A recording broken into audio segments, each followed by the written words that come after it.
The 1979 revolution, which brought together Iranians across many different social groups, has its roots in Iran's long history.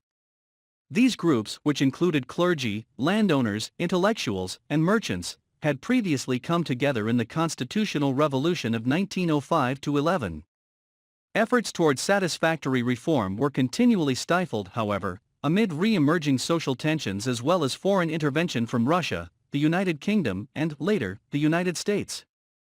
The United Kingdom helped Reza Shah Pahlavi establish a monarchy in 1921. Along with Russia, the UK then pushed Reza Shah into exile in 1941, and his son Mohammad Reza Pahlavi took the throne. In 1953, amid a power struggle between Mohammad Reza Shah and Prime Minister Mohammad Mossadegh, the U.S. Central Intelligence Agency, CIA, and the UK Secret Intelligence Service, MI6, orchestrated a coup against Mossadegh's government. In January 1978, incensed by what they considered to be slanderous remarks made against Khomeini in Eilt, a Tehran newspaper, thousands of young madrasa, religious school students took to the streets. They were followed by thousands more Iranian youth, mostly unemployed recent immigrants from the countryside, who began protesting the regime's excesses. The Shah, weakened by cancer and stunned by the sudden outpouring of hostility against him, vacillated between concession and repression, assuming the protests to be part of an international conspiracy against him. Many people were killed by government forces in anti-regime protests, serving only to fuel the violence in a Shi'a country where martyrdom played a fundamental role in religious expression. Fatalities were followed by demonstrations to commemorate the customary 40-day milestone of mourning in Shi'a tradition, and further casualties occurred at those protests, mortality and protest propelling one another forward. Thus, in spite of all government efforts, a cycle of violence began in which each death fueled further protest, and all protest from the secular left and religious right was subsumed under the cloak of Shia Islam and crowned by the revolutionary rallying cry Allahu Akbar, God is great, which could be heard at protests, and which issued from the rooftops in the evenings. The violence and disorder continued to escalate. On September 8 the regime imposed martial law, and troops opened fire against demonstrators in Tehran, killing dozens or hundreds. Weeks later, government workers began to strike. On October 31, oil workers also went on strike, bringing the oil industry to a halt. Demonstrations continued to grow. On December 10, hundreds of thousands of protesters took to the streets in Tehran alone. During his exile, Khomeini coordinated this upsurge of opposition, first from Iraq and after 1978 from France, demanding the Shah's abdication. In January 1979, in what was officially described as a vacation, the Shah and his family fled Iran.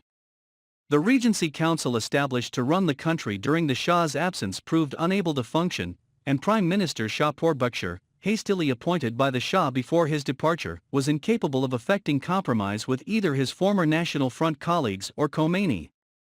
Crowds in excess of 1 million demonstrated in Tehran, proving the wide appeal of Khomeini, who arrived in Iran amid wild rejoicing on February 1.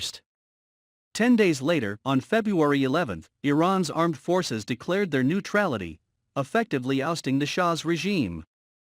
Bakhtiar went into hiding, eventually to find exile in France. On April 1, following overwhelming support in a national referendum, Khomeini declared Iran an Islamic Republic. Elements within the clergy promptly moved to exclude their former left-wing, nationalist, and intellectual allies from any positions of power in the new regime, and a return to conservative social values was enforced.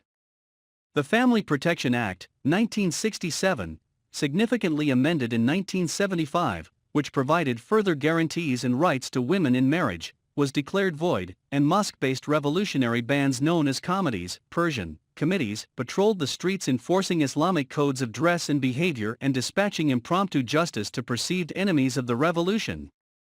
Throughout most of 1979, the Revolutionary Guards, then an informal religious militia formed by Khomeini to forestall another CIA-backed coup as in the days of Mossadegh, engaged in similar activity, aimed at intimidating and repressing political groups not under the control of the ruling Revolutionary Council and its sister Islamic Republican Party, both clerical organizations loyal to Khomeini. The violence and brutality often exceeded that which had taken place under the Shah. The militias and the clerics they supported made every effort to suppress Western cultural influence, and, facing persecution and violence, many of the Western-educated elite fled the country. This anti-Western sentiment eventually manifested itself in the November 1979 seizure of 66 hostages at the U.S. Embassy by a group of Iranian protesters demanding the extradition of the Shah, who at that time was undergoing medical treatment in the United States. See Iran hostage crisis.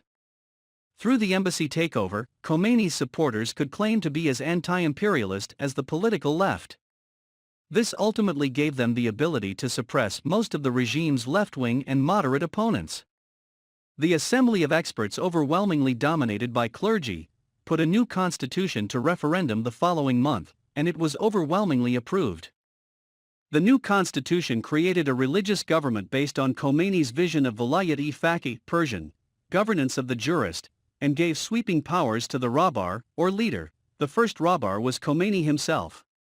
Moderates, such as Provisional Prime Minister Mehdi Bazargan and the Republic's first president, Abul Hassan Banisadr, who opposed holding the hostages, were steadily forced from power by conservatives within the government who questioned their revolutionary zeal.